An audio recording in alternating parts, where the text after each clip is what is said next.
بسم الله الرحمن الرحيم. الرحمن علم القرآن، خلق الإنسان علمه البيان. الشمس والقمر بحسبان، والنجم والشجر يسجدان. والسماء رفعها ووضع الميزان، ألا تطغوا في الميزان، وأقيموا الوزن بالقسط ولا تخسروا الميزان. والأرض وضعها للأنام، فيها فاكهة والنخل ذات الأكمام، والحب ذو العصف والريحان. فبأي آلاء ربكما تكذبان؟ خلق الإنسان من صلصال كالفخار، وخلق الجان من مارج من نار. فبأي آلاء ربكما تكذبان؟ رب المشرقين ورب المغربين، فبأي آلاء ربكما تكذبان؟ مرج البحرين يلتقيان، بينهما برزخ لا يبغيان. فبأي آلاء ربكما تكذبان؟ يخرج منهما اللؤلؤ والمرجان. فبأي آلاء ربكما تكذبان؟ وله الجوار المنشآت في البحر كالأعلام. فبأي آلاء ربكما تكذبان؟ كل من عليها فان، ويبقى وجه ربك ذو الجلال والإكرام. فبأي آلاء ربكما تكذبان؟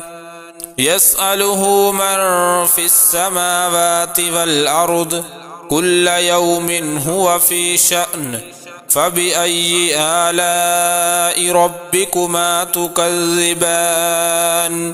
سنفرغ لكم أيها الثقلان. فبأي آلاء ربكما تكذبان؟ يا معشر الجن والإنس إن استطعتم أن تنفذوا من أقطار السماوات والأرض فانفذوا، لا تنفذون إلا بسلطان. فبأي آلاء ربكما تكذبان؟ يرسل عليكما شواظ من نار ونحاس فلا تنتصران. فبأي آلاء ربكما تكذبان؟ فإذا انشقت السماء فكانت وردة كالدهان. فبأي آلاء ربكما تكذبان؟ فيومئذ لا يسأل عن ذنبه إنس ولا جان. فبأي آلاء ربكما تكذبان؟ يعرف المجرمون بسيماهم فيؤخذ بالنواصي والأقدام. فبأي آلاء ربكما تكذبان؟ هذه جهنم التي يكذب بها المجرمون، يطوفون بينها وبين حميم آن.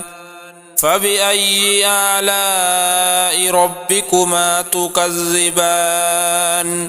ولمن خاف مقام ربه جنتان، فبأي آلاء ربكما تكذبان ذواتا أفنان فبأي آلاء ربكما تكذبان فيهما عينان تجريان فبأي آلاء ربكما تكذبان فيهما من كل فاكهة زوجان فبأي آلاء ربكما تكذبان متكئين على فرش بطائنها من استبرق وجنى الجنتين دان فبأي آلاء ربكما تكذبان